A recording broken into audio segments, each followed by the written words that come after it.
우리가 11월을 디도서를 묵상하면서 시작을 했습니다. 디도서는 교회에 대한 가르침을 담고 있는 사도 바울의 목회 서신 가운데 하나입니다.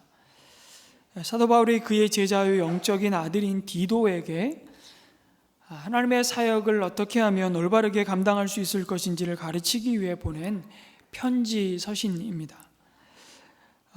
디도에 대한 인적 사항은 거의 성경에 언급되지 않습니다. 그가 어디 출신이고 어떤 집안의 배경을 가지고 있는지, 또 나이는 어떻게 되는지, 어떻게 예수님을 믿게 되었는지 이런 정보는 알 수가 없습니다. 그러나 아마도 사도 바울이 전도 여행을 하면서 디모데도 그랬지만 디도에게 복음을 전했고 예수님을 영접한 것으로 보입니다.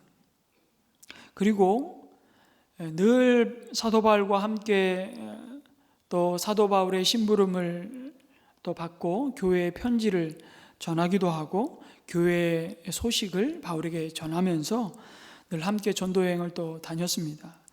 그러다가 주 63년에서 66년경에 사도 바울이 로마 감옥에서 잠시 풀려났을 때에 바울과 함께 그리스의 가장 큰 섬이죠. 제주도의 한 거의 2배보다 더 큰 섬입니다.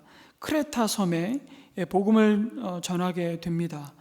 그때에도 함께 동행을 하였는데 그때 예수 그리스도의 복음을 받아들이고 믿게 된 성도를 중심으로 크레타 섬에 교회가 세워졌습니다. 그리고 바울에 이어서 디도가 크레타 교회의 목회를 이어가게 된 것이죠.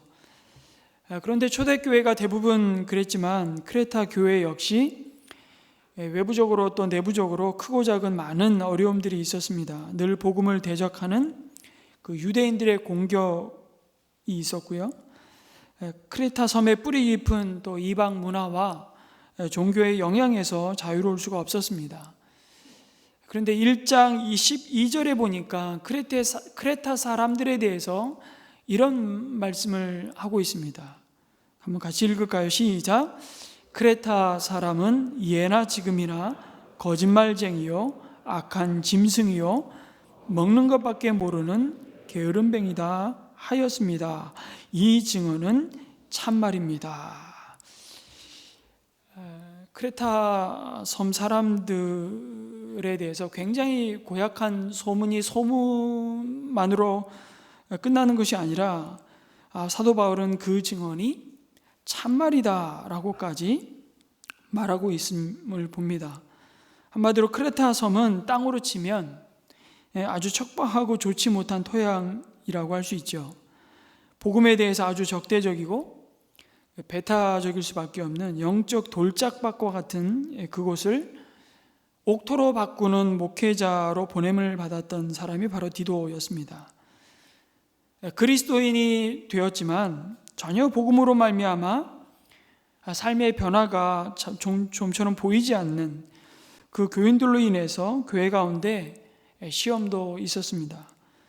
디도 역시 좀 젊었던 것으로 보입니다. 연륜이 짧아서 교인들 중에 적지 않은 사람들이 디도를 무시하고 또 그 권위를 업신여기기도 했습니다. 아마 상당히 디도의 마음이 위축되었을 겁니다.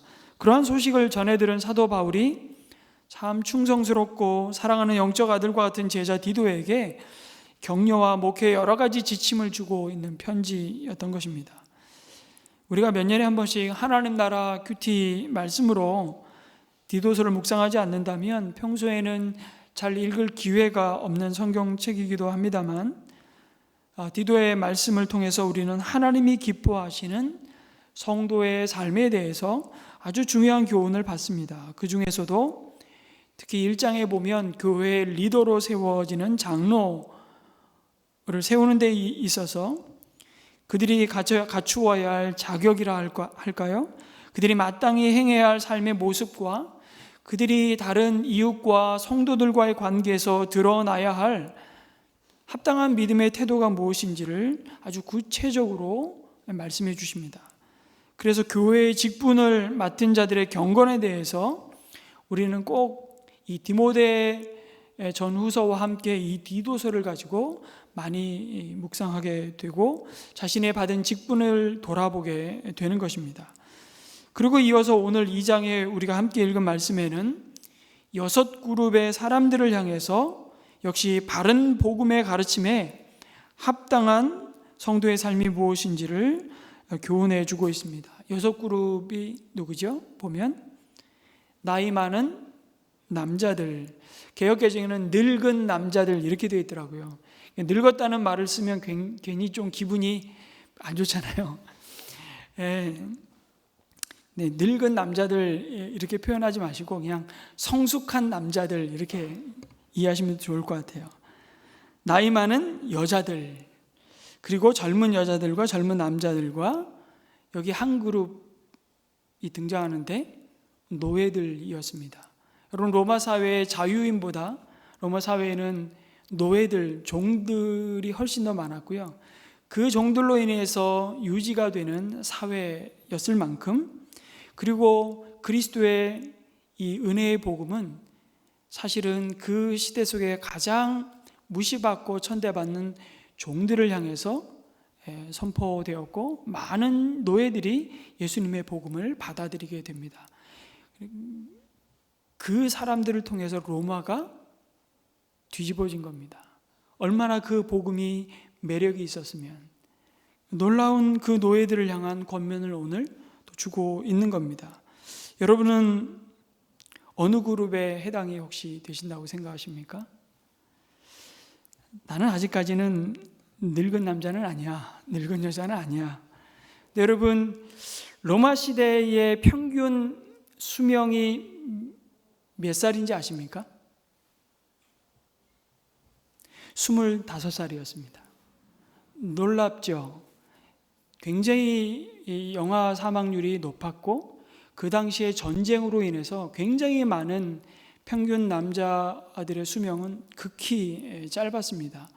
25살, 물론 오늘로 환산을 하게 되면 좀 다르겠지만, 그러니까 50만 넘어도 상당히 사실은 그 공동체, 그가 속한 사회의 원로라고 말할 수 있습니다. 그런데 여기에 보면 복음으로 말미암아 변화된 삶에 있어서 예외일 수 있는 사람이 없다는 것을 드러내고 있는 장면이죠.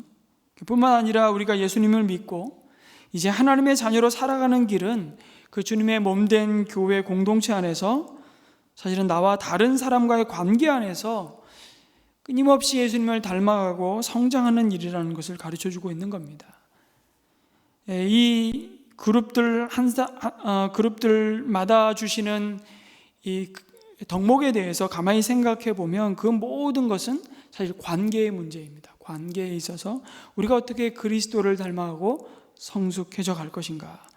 서로가 서로에게 거룩한 책임감을 느끼면서 세워주고 채워주고 온전하게 해주는 관계로 성숙하는 이 일을 가르쳐주고 있습니다. 특별히 철저히 신분차별이 있던 시대 속에서 말씀드린 대로 교회 성도들 가운데 노예, 종들을 향해서 구체적인 성도의 삶을 언급하고 있는 장면은 굉장히 인상적입니다.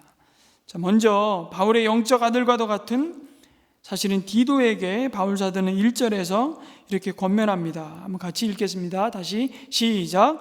그대는 건전한 교훈에 맞는 말을 하십시오.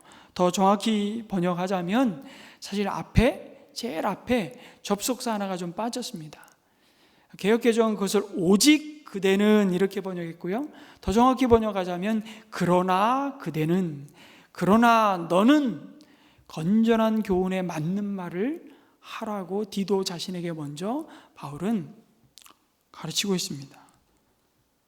디도는 앞에서 이미 언급한 유대주의 거짓 교사들과는 달라야 한다는 것을 강조하는 것입니다.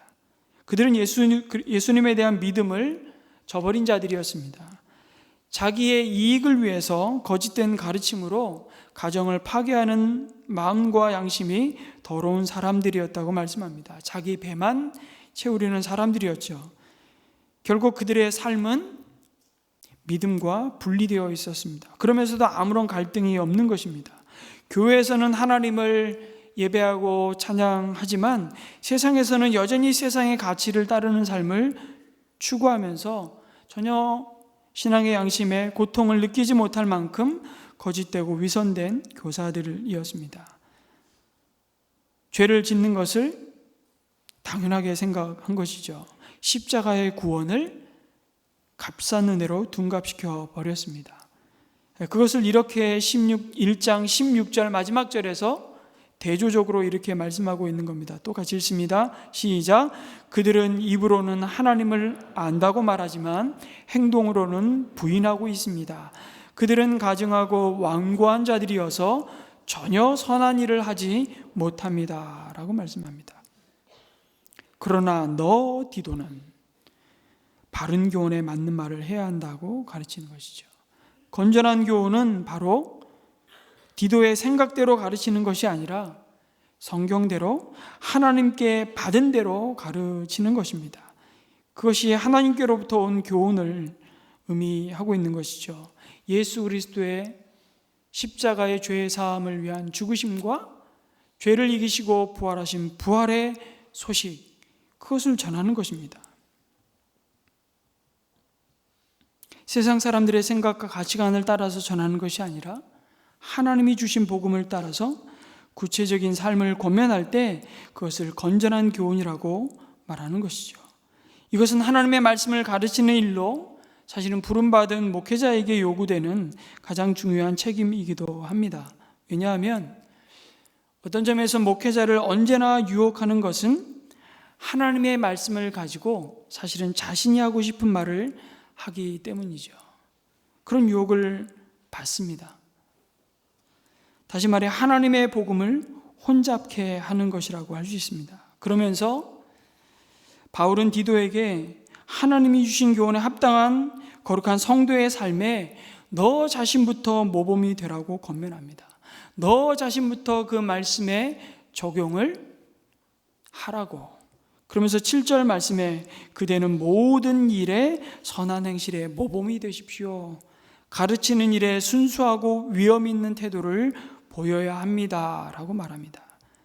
자신이 가르치는 것이 옳다는 것을 먼저 자신의 삶으로 보여주어야 한다는 것이죠. 이게 사실은 목회자만의 권면이겠습니까? 사실은 먼저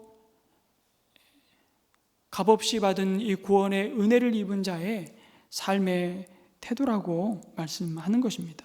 사도 바울은 성도들을 향해 너희는 나를 본받으라고 사도 바울 역시 담대히 말씀하시죠.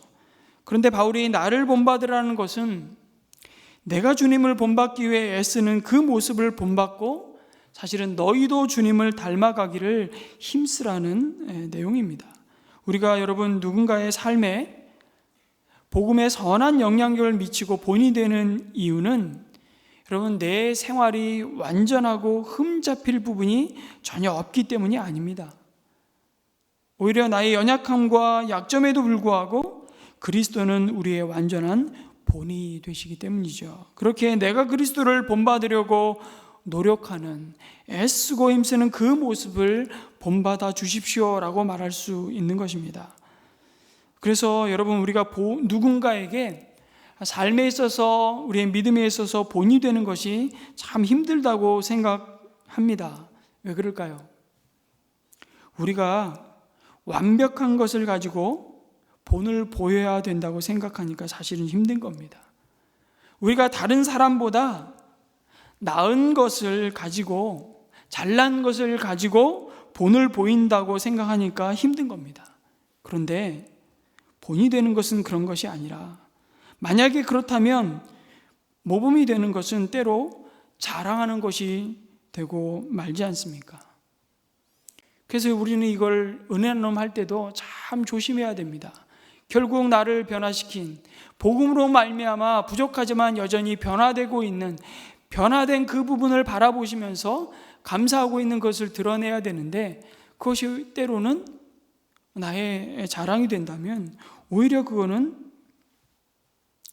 본이라기보다는 공동체에 비교를 하게 만드는 어리석은 간증이 되고 마는 것이죠. 하나님의 은혜가 나를 변화시킨 그것을, 변화시킨 만큼 그것을 가지고 본을 보이는 겁니다. 그래서 디모데전서 4장 15절에서 16절에서도 디모데에게 바울은 이렇게 권면하지 않습니까? 이 모든 일에 전심전력하여 너의 성숙함을 모든 사람에게 나타내게 하라. 내가 내 자신과 가르침을 살펴 이 일을 계속하라. 이것을 행함으로 내 자신과 내게 듣는 자를 구원하리라. 이 말은 이런 뜻입니다. 디모데야, 너는 너의 교회들의 완전한 모범은 될 수 없지만 그래도 진정한 모범은 될 수 있다. 진정한 그리스도인이 누구나 거룩함과 그리스도를 닮은 모습에서 진정한 그리스도인은 자라가고 있기 때문이다. 그래서 당신의 경건의 모양을 자랑하는 의미가 아니라 1년 전보다 더 자비로워지고 있는지, 더 겸손하며 더 온유하며 섬김과 희생의 의지가 더 점점 커가고 있는지, 그래서 어제보다는 오늘이, 오늘보다 내일이 주님을 더 닮아갈 수 있다는 소망을 내가 지금 품고 있다는 것이 우리에겐 중요합니다. 우리의 속사람을 거룩한 성령 하나님께서 날마다 새롭게 빚어가고 계시기 때문이죠. 그리고 다시 한번 반복해서 말씀을 가르치는 이 지도자의 태도를 강조하고 있습니다. 바로 책 잡힐 데가 없는 건전한 말을 하라는 것입니다. 그래야 하나님의 복음을 거부하고 또 조롱하며 교회를 비방하며 싸움을 걸어오는 자들이 오히려 부끄러움을 당할 것이라고 말씀합니다. 여러분, 그리스도를, 복음을 여전히 거부하고 배척하는 자들은 항상 있게 마련입니다. 그러나 그들에게 비방거리와 책 잡힐 일을 주는 것은 조금 다른 부분입니다. 복음을 반대하는 자들에게 기독교인들을 비난할 기회를 제공하지 말라고 하십니다.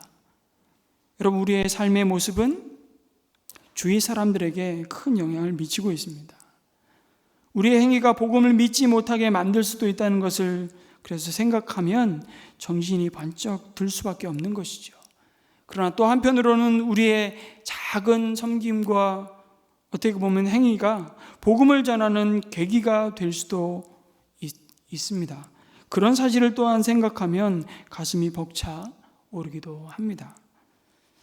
제가 새벽기도 때 한번 말씀을 나눴지만 우리 지역에 우리 같은 교단의 목사님들이 정기적으로 또 모여서 함께 교회를 살피고 또 서로를 위해 기도하는 그 정기적인 모임을 시찰 모임이라고 하는데요. 한 번은 시찰 모임을 하면서 그날은 제가 밥을 사는 또 순번이 된 것 같아서 제가 아주 소박한 시골에 청국장을 파는 식당에 회식을 우리 시찰 목사님들과 함께 하게 되었습니다.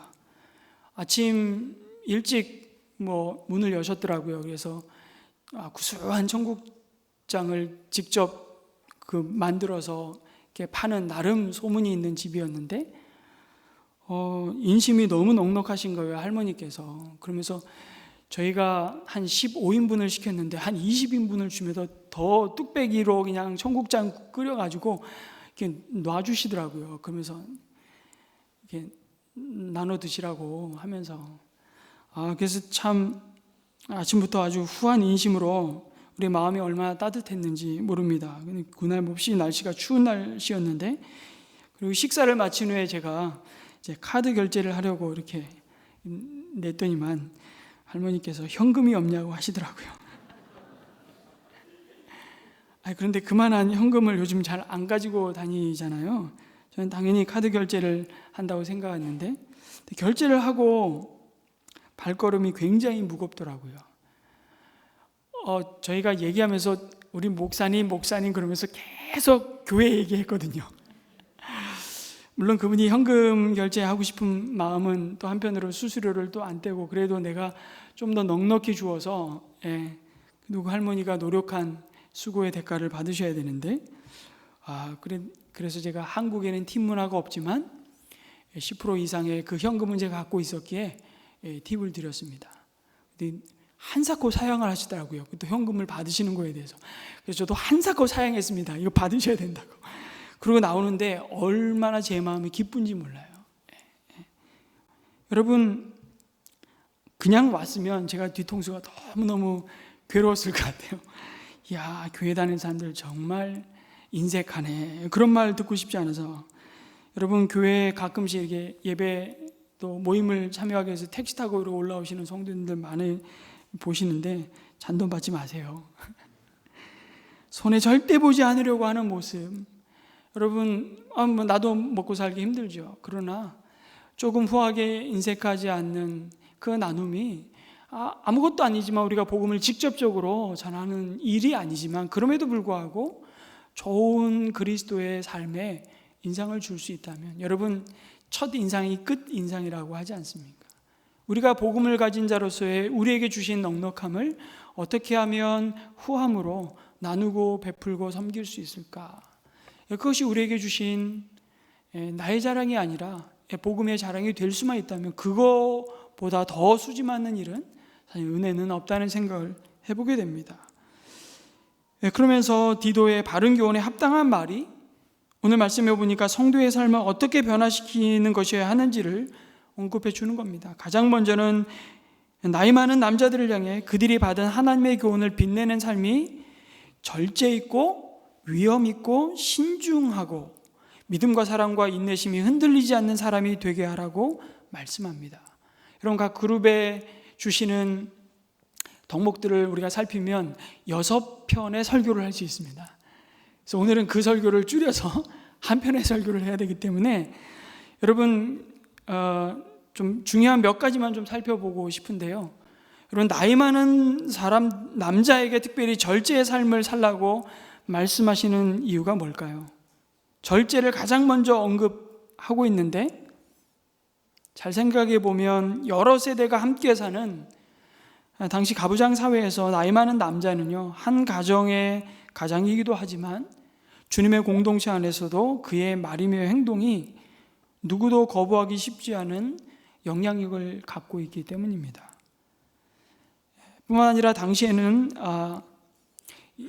이 남자들만의 모임에서 연장자들이 늘 대접받는 것이 우리 유교 문화를 생각하면 거의 비슷합니다. 더 많은 음식을 받을 수 있었고요, 포도주도 늘 먼저 마음껏 마실 수 있었습니다. 그런 상황에서 바울은 나이 많은 남자들로 하여금 절제하도록 가르치고 있는 것입니다.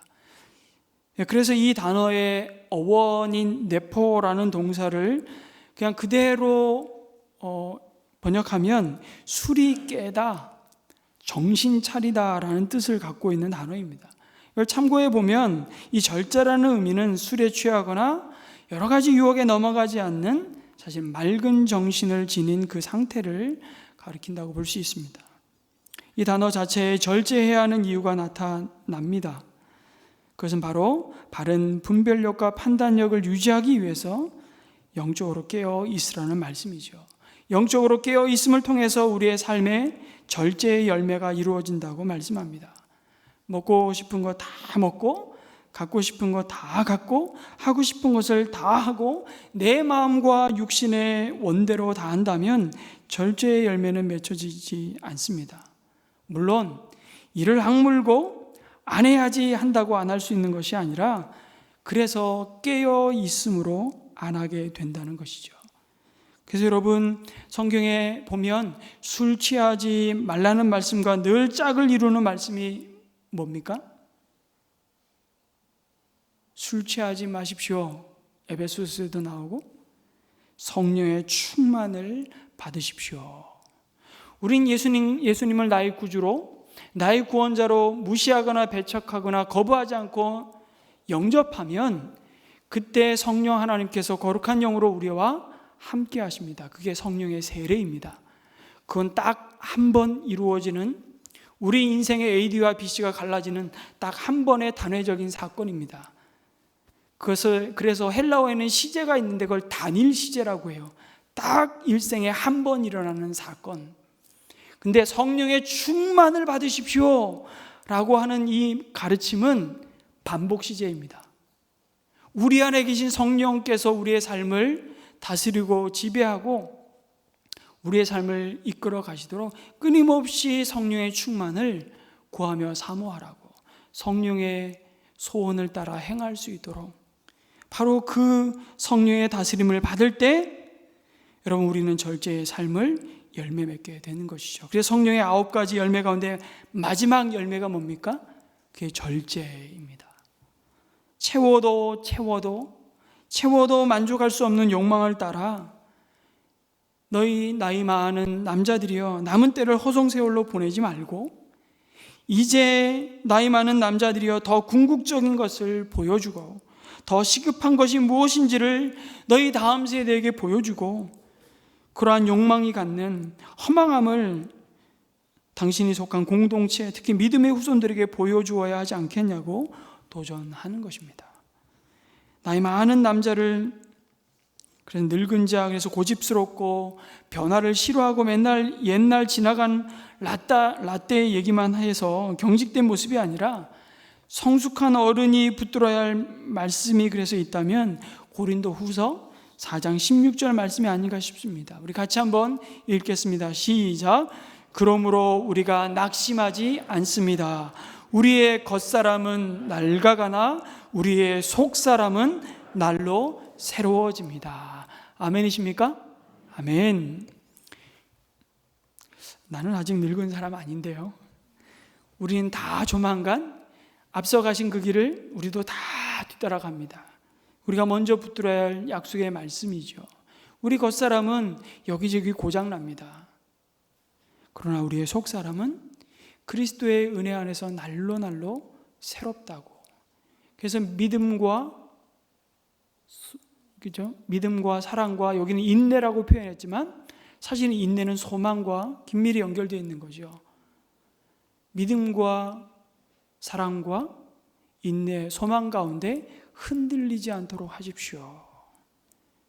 그럴 때 우리 속사람이 날로 새로워지는 것이죠. 이게 위험이 있다라고 또 말합니다. 위험이 있으라고. 여러분, 위험이 있다는 말을 들으면 우리는 조금 근엄하게 무게 잡는 것이라고 생각합니다. 그게 아닙니다. 사실 위험 있고라는 말은 하나님 앞에 경건하게 설 때에 사람들이 볼 때 그 모습이 참 기품이 있다. 그 모습이 존경할 만하다라는 뜻입니다. 그러면서 이어지는 거룩한 덕목 가운데 하나 더 말씀드리고 싶은 것이 신중하라는 말씀입니다. 사실 이 신중함은요, 모든 남녀노소에게 공통적으로 강조되고 있습니다. 신중하다는 것은 잘 훈련된 절제라고 말할 수 있습니다. 우리 더 쉬운 말로 자제력입니다. 모든 대상을 향해 복음에 합당한 삶의 모습이 바로 신중한 삶이라고 가르칠 만큼 굉장히 중요한 덕목으로 삼았습니다. 훈련을 통해서 자기를 통제할 줄 아는 것이 바로 신중함입니다. 그래서 나이 많은 여자들에게는 많은 덕목을 이야기하는데 특별히 말에 있어서 신중함과 덕을 끼치는 삶을 강조하고 있죠. 뭐라 그러죠? 나이 많은 여자들이여 헐뜯지 말라고 하십니다. 헐뜯는 것은 여러분 사탄의 주업입니다. 남을 비방하고 뒤에서 모함하는 일에서 돌아서라고 명령합니다. 그것은 명백히 하나님을 대적하는 마귀의 일이기 때문이죠. 결코 하나님의 나라를 세우지 못하기 때문입니다. 하나님의 거룩하심을 드러내지 못하기 때문입니다. 그러면서 또 재밌게 나이 많은 여자들에게 과도한 술의 노예가 되지 말라고 하십니다. 아마 이 크레타 섬 문화 속에서 디오니소스 축제, 로마 라틴어로 말하면 바카스 축제, 술의 신을 이렇게 기리면서 축제하는 그런 축제 속에서 많은 가정들이 알코올 아마 중독에 아마 이렇게 빠져 있던 것 같습니다. 과도한 술에 사로잡혀 있는 거죠. 근데 어디 술뿐이겠습니까? 과도한 소비에 우린 노예가 혹은 되어 있지는 않습니까? 과도한 오락의 노예가 되기 쉬운 시대를 우리는 살아가고 있습니다. 그것을 하지 않고는 견딜 수 없는 상태, 그것의 지배를 받는 상황이 바로 이 노예이죠. 중독입니다. 이것 없으면 나 못 살아. 그것이 바로 그리고 우상이 되는 것입니다. 술로 시작해서 우리의 시간과 물질과 생각을 지배하고 있는 일이 여러분에게는 무엇입니까? 그것은 하나님의 선한 일로부터 멀어지게 만든다고 하십니다. 나의 삶을 낭비하게 만들죠. 하나님의 부르심을 받은 그 사명에서 멀어지게 만듭니다. 그러면서 오히려 나이 많은 여자들이여 좋은 것을 가르치는 사람이 되라고 말씀하십니다. 마지막으로 한 가지 더 살펴보고 싶은 건 노예들을 향해서도 이렇게 가르치라고 권면합니다. 모든 일의 주인에게 복종하고 그들을 기쁘게 하고 말대꾸를 하지 말고 훔쳐내지 말고 온전히 신실하라고 하십니다. 왜 이것을 권면합니까? 어쩌면 이미 인간 이하의 취급을 언제나 받을 수 있는 당시의 노예들에게 이런 충고는 어깨에 짊어진 짐 위에다가 돌을 하나 더 얹는 것처럼 들리는 이 요구를 하는 것일 수도 있습니다. 그러나 노예일지라도 이 충고를 하는 것은 그를 부르신 이가 육신의 상전이기 이전에 하나님이시기 때문입니다. 이제 하나님이 너의 참되고 영원한 주인이 되셨기 때문이죠. 예수님을 믿고 그들이 다른 노예들과 전혀 다른 삶을 살 때 놀라운 선포를 하십니다. 그들이 세상을 변화시킬 것이라고 말씀하는 겁니다. 놀랍게 선포하는 거죠. 그들이 모든 일에서 우리의 구주이신 하나님의 교훈을 빛낼 것이다라고. 여러분, 여기 빛나게 하다라는 말은요, 원래 이런 의미로 사용되는 그냥 일상적인 용어였습니다. 보석을 세공해서 아주 더 흠이 없고 찬란하게 빛나게 만드는 것처럼 어떤 것을 아름답게 꾸미고 매력적으로 보이게 만드는 것입니다. 그래서 이 단어에서 코스메틱이 왔어요. 코스메틱. 여러분, 화장하다. 이 모든 세대를 향해서 그리스도의 아름다운 덕목을 우리가 마땅히 품고 이러한 삶의 자리로 우리가 나아가야 되는 목적이 뭔가를 아는 것이 사실은 더 중요합니다. 5절에 왜 이래야 하는지 그 목적을 분명히 말씀하시죠. 그래야 하나님의 말씀이 비방을 받지 않을 것이라고 하십니다. 우리가 바른 교훈에 합당하게 살아야 하는 이유를 이어서 8절과 10절에 걸쳐서 반복해서 언급하죠. 그것이 바로 복음을 온전히 증거하는 일이기 때문이라고 말씀합니다. 언제나 여러분 성도의 삶은 둘 중에 하나입니다. 복음의 걸림돌이 아니라 되든지 아니면 복음의 디딤돌이 되는지. 우리가 아무리 올바른 말씀을 믿고 건전한 교훈을 소유하고 있다고 할지라도 만약 우리의 삶이 엉망일 때 세상은 그러한 모습만 조롱하는 것이 아니라 사실은 내가 가지고 있다고 주장하는 보배로운 하나님의 교훈도 비웃고 마는 것입니다. 우리는 항상 의식하지 못해도 사람들은 늘 우리를 사실은 주목하여 보고 있습니다. 우리를 지켜보는 불신자가 가족이든 친구든 이웃이든 때로는 낯선 사람이든 그들이 우리의 삶을 보고 복음에 관심을 가질지 모릅니다. 안 믿는 사람이 여러분 눈에 보이지 않는 하나님을 어떻게 알고 어떻게 체험할 수 있겠습니까? 부활하신 예수님을 가시적으로 보여주는 것이 바로 교회이기 때문에 가능한 것입니다. 그래서 그리스도인의 입장으로 사실은 요새 너무너무 슬픈 것이죠.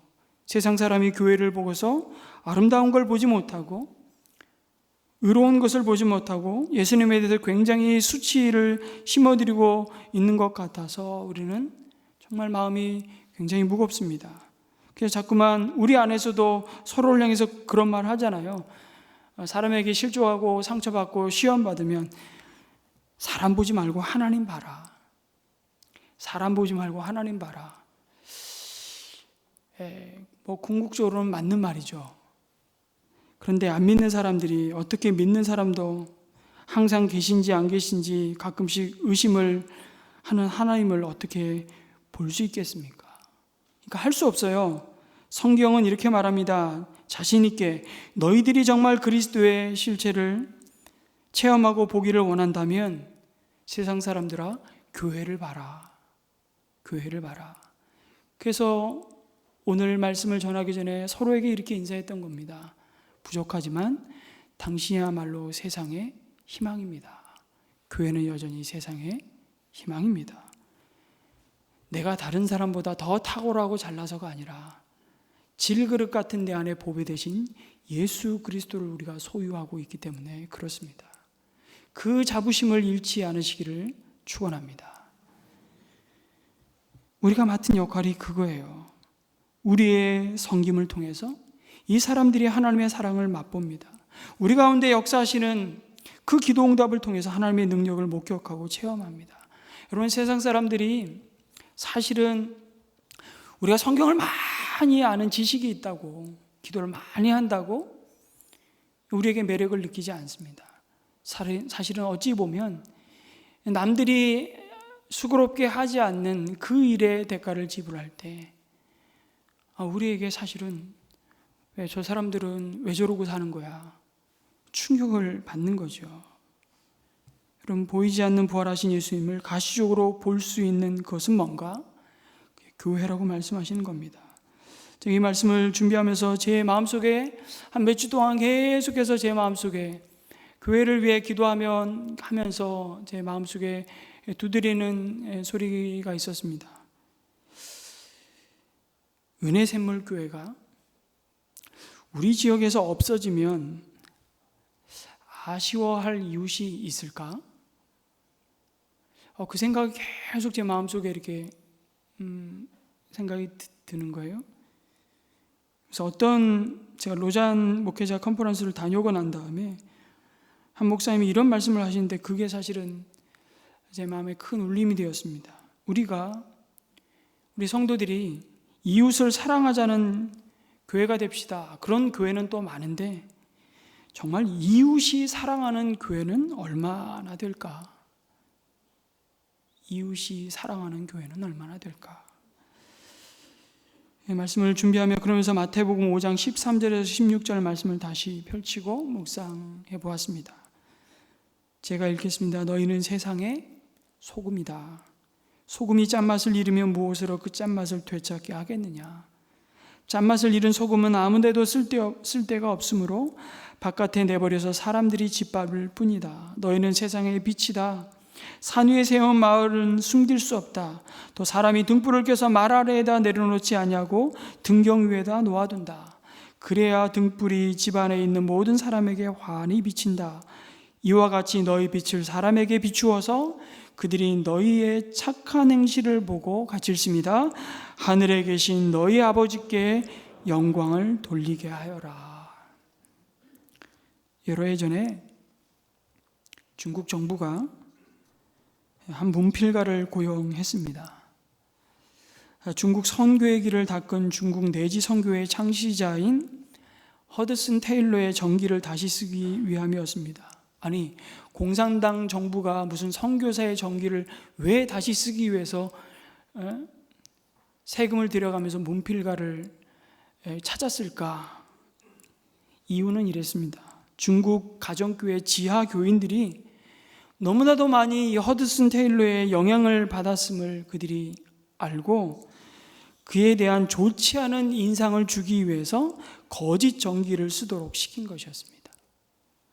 그 문필가가 공산주의자였기 때문에 별 양심의 가책도 없이 거짓 전기를 쓰기 시작했는데, 그러나 여러분, 거짓말도 그럴듯하게 하려면 사실을 알아야지 제대로 거짓말을 할 수 있는 겁니다. 그래서 그가 허드슨 테일러에 대해 이미 연구된 많은 사료와 자료들을 연구하고 읽기 시작했습니다. 1년이 넘도록 자료를 모으고 연구를 하던 그가 허드슨 테일러의 인생에 깊은 감명을 받게 됩니다. 얼굴을 본 적도 없고 이미 여러 세대 전의 사람이었음에도 불구하고 허드슨 테일러가 남긴 그의 흔적에 의해 너무나도 큰 감동을 받게 되죠. 결국 공산주의자 이 문필가는 그로 인해서 주님을 인격적으로 만나게 됩니다. 허드슨 테일러는 하나님의 부르심을 받고도 그의 남은 생애를 통해서 하나님의 교훈을 빛나게 하고 있는 사람이었죠. 그리고 마침내 이 문필가가 생명을 걸고 글로써 양심 선언을 하게 됩니다. 여러분, 이것은 중국에 실제로 있었던 유명한 사건입니다. 감출래야 감출 수 없는 소금의 맛, 덮을래야 덮을 수 없는 그 생명의 빛 앞에 부패가 사라지고 어둠이 드러나고 마는 것이죠.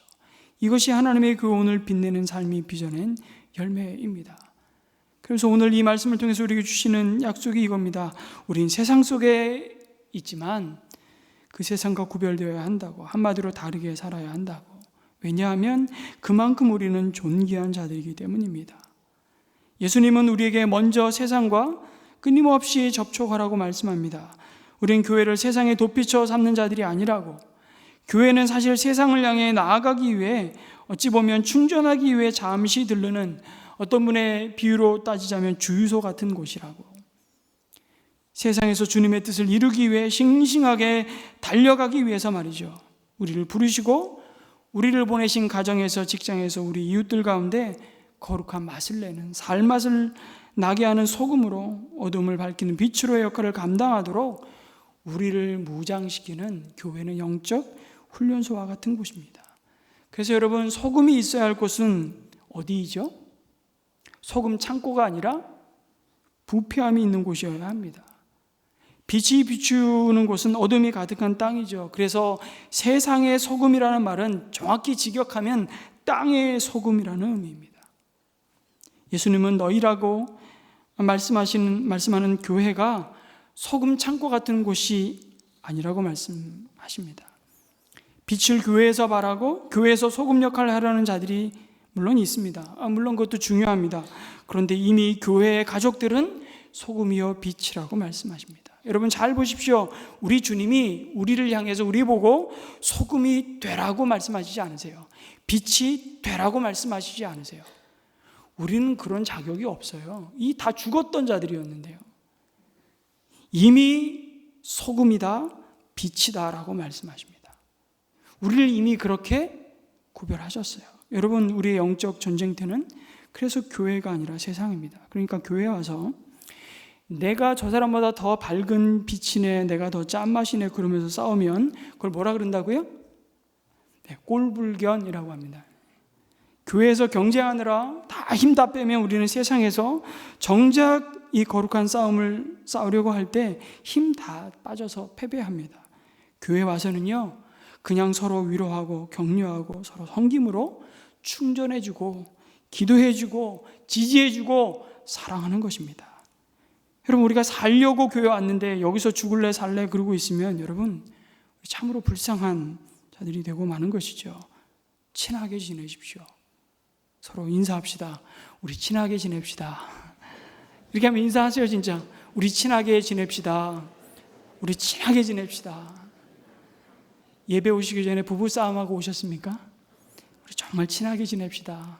하나님 앞에 서는 날까지 마지막까지 함께 동반자로 경주해야 될 사람은 내 아내이고 내 남편입니다. 친하게 지내세요. 우리가 진정의 에너지를 쏟아야 할 곳은 교회가 아니라 직장입니다. 세상이죠. 그리스도인이 세상 사람들과 그래서 가까이 지내야 하는 것이죠. 여러분, 시장에서 물건 파는 아줌마와 가까워졌으면 좋겠습니다. 동창들과 친해졌으면 좋겠습니다. 예수 믿으면 세상 사람, 친구들을 다 끊는 사람들이 있어요. 잘못된 것입니다. 그들의 가치와 문화를 따라가지 말라는 것이지 관계를 끊으라는 말이 아닙니다. 예수님은 우리를 세상으로 보내셨습니다. 그 관계를 유지해야 합니다. 여러분, 교회라는 책을 쓴 유명한 명저인데요, 한스 퀸이라는 학자가 있습니다. 이런 말을 했습니다. 사제들이나 목사들이 교회를 향해서 파송된 성직자라면 성도들은 세상을 향해서 파송된 성직자이다. 우리는 세상을 향해서 파송된 성직자들입니다. 그래서 여러분, 우리의 직업을 뭐라고 부르죠? 그냥 죽지 못해 마지 못해 밥 벌어먹기 위해서 사는 직업이 아니라 그 직업은 하나님이 우리에게 주신 소명이라고 말하는 것입니다. 말씀을 읽겠습니다. 그리스도인의 일생에서 일어나는 모든 사건을 통해서 사실 하나님은 한 가지의 목표를 향해서 우리를 이끌고 가십니다. 우리를 구원하신 하나님의 아들이신 그리스도를 닮아가도록 하는 것이 그 목표 중에 하나일 것입니다.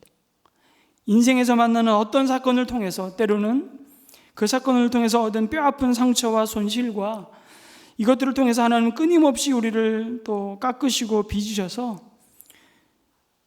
그 빛나고 놀라우신 그리스도를 닮아가게 하십니다. 그 구별된 삶을 하나님은 세상을 변화시키는 빛으로 소금으로 사용하시겠다고 말씀하십니다.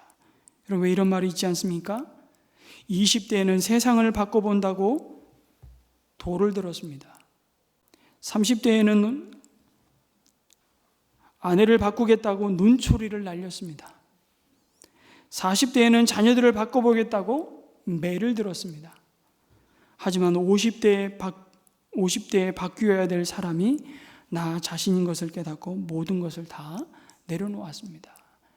여러분, 50지천명, 50대에 이 마음의 결단과 헌신을 할 수 있다면 그건 가장 복된 인생이죠. 여러분, 세상을 변화시키는 영향력은 바로 내가 변하는 것입니다. 세상을 변화시키는 능력을 달라고 기도하기 이전에 내가 복음의 능력으로 변하게 도와주시기를 구하라고 말씀하십니다. 그러면 세상은 바로 그 당신을 보고 변할 것이라고. 아니, 정확하게 말하면 변할 것 같지 않은 당신을 보고 하나님, 나도 변화시켜 달라고 하며 그분께 나오게 될 것이라고. 이것이 하나님의 교훈, 그 복음을 빛내는 삶입니다. 이것이 너희 빛이 사람 앞에 비치게 하여 그들로 너희 착한 행실을 보고 하늘에 계신 너희 아버지께 영광을 돌리게 하는 삶입니다. 이번 한 주간도 우리를 보내신 세상 그 땅 끝에서 하나님의 교훈을 빛내는 삶을 넉넉히 살아가시기를 주님의 이름으로 축복합니다. 아멘.